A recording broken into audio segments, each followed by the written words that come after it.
dimasukkan ke dalam apa? Air. Oke, air panas. Nah, lama-kelamaan sendoknya itu juga akan ikut panas. Oke.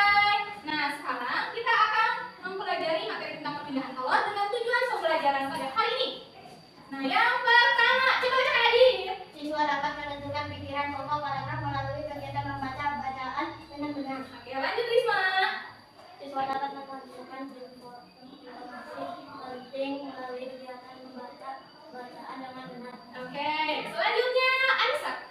Siswa dapat menentukan macam-macam perpindahan kolor melalui kegiatan membaca teks bacaan dengan benar. Oke, lanjut Cecil.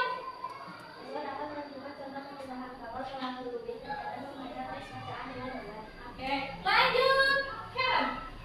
Siswa dapat menganalisis bentuk-bentuk interaksi manusia dengan lingkungannya melalui kegiatan membaca teks bacaan dengan benar. Oke, yang terakhir Jenny. Siswa dapat menganalisasi pengaruh dan dampak interaksi manusia dengan lingkungannya melalui kegiatan membaca teks bacaan dengan benar. Oke, itu untuk tujuan pembelajaran kita pada hari ini. Nah, sekarang ayo kita membaca. Coba sekarang semuanya sudah punya buku tema mana? Sekarang coba buka halaman 80. Tentang perpindahan panas atau kolor secara konveksi. Silakan kalian baca sampai ke halaman 81 dahulu. Kalau misalkan sudah, nanti coba kita bahas atau jawab bareng-bareng yang nomor 1 dan nomor 2. Silakan kalian baca ya.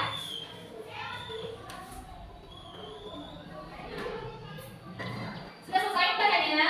Oke, kalau sudah kita coba baca soalnya bareng-bareng. Kita jawab ya. Yang nomor 1, apa judul bacaan di atas? Judulnya apa itu? Oke, kemudian yang nomor 2, tulislah kata-kata kunci pada setiap paragraf di atas. Tahu kata kunci? Ada yang tahu? Gak ada? Oke, kata kunci itu kata yang dianggap penting dalam sebuah paragraf. Nah, kalian kan tadi udah baca ya? Pasti ada hal-hal penting dalam paragraf itu. Coba yang pertama paragraf 1. Bu Guru mau tahu kata kunci dari paragraf 1. Cecil, coba paragraf 1. Kata kuncinya apa? Apa kuncinya?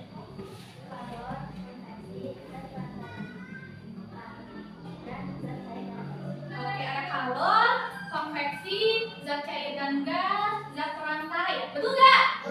Kemudian pada paragraf kedua, coba Anissa. Konveksi dan kalor. Ada lagi Nis? Nggak ada. Oke, terus yang paragraf 3 coba Jumaida. Konveksi merebus. Oke. Nah, berarti kalian udah tahu ya kata-kata kunci dalam setiap paragraf.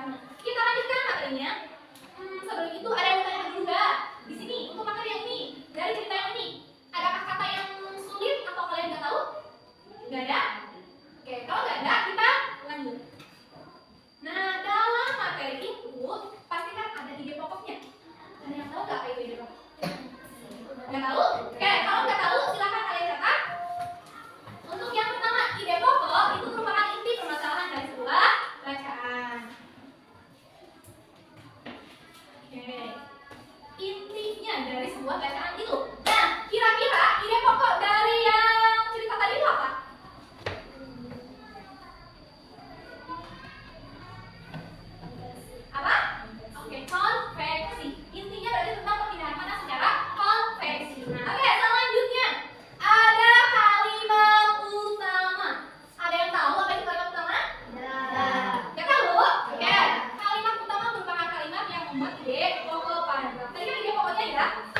Berbeda dengan tadi pas konduksi. Konduksi kan ada zat pelampangnya kan? Seperti logam. Kalau radiasi itu tidak ada.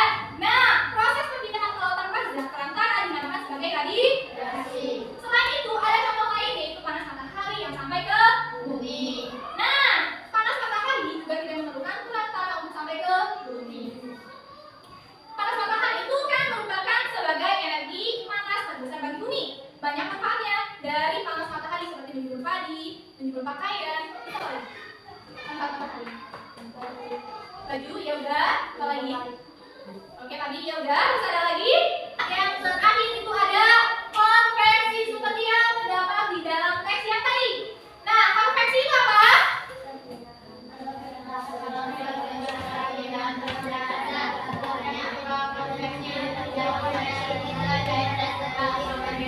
Nah, tadi kan konduksi itu pada zat logam atau padat. Nah, sekarang konveksi itu zat cair dan gas.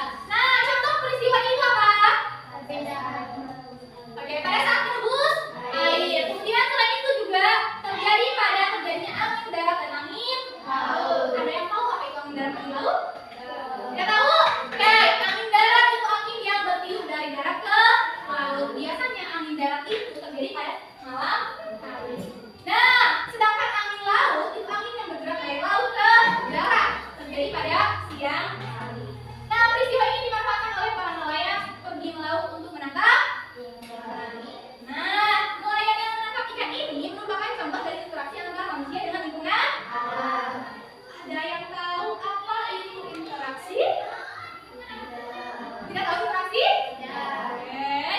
Interaksi adalah hubungan timbal balik antara manusia dengan manusia atau antara manusia dengan lingkungan.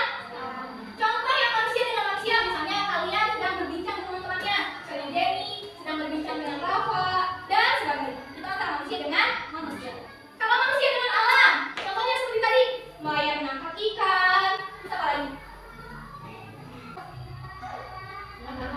Oke, petani menanam padi, terus apa lagi? Menanam apa? Menanam tumbuhan ataupun menyiram tanaman, juga itu termasuk contoh interaksi antara manusia dengan lingkungan. Nah, interaksi ini juga ada yang positif dan ada yang negatif. Contoh dari interaksi yang positif yaitu ada petani menanam padi, terus menanam hutan yang gundul, itu kan terus yang positif atau yang baik. Sedangkan contoh interaksi yang negatif itu ada membuang sampah sembarangan. Suka membuang sampah sembarangan? Tidak. Oke. Terus membuang limbah pabrik ke sungai. Biasanya pabrik-pabrik yang tidak bertanggung jawab itu membuang limbah itu langsung ke sungai. Nah, makanya kayak hewan-hewan kecil yang ada di sungai atau kayak ikan-ikannya itu pada mati karena tercemari oleh limbah. Sampai di sini, apakah ada pertanyaan? Do you have any question? Ada nggak? Tidak ada?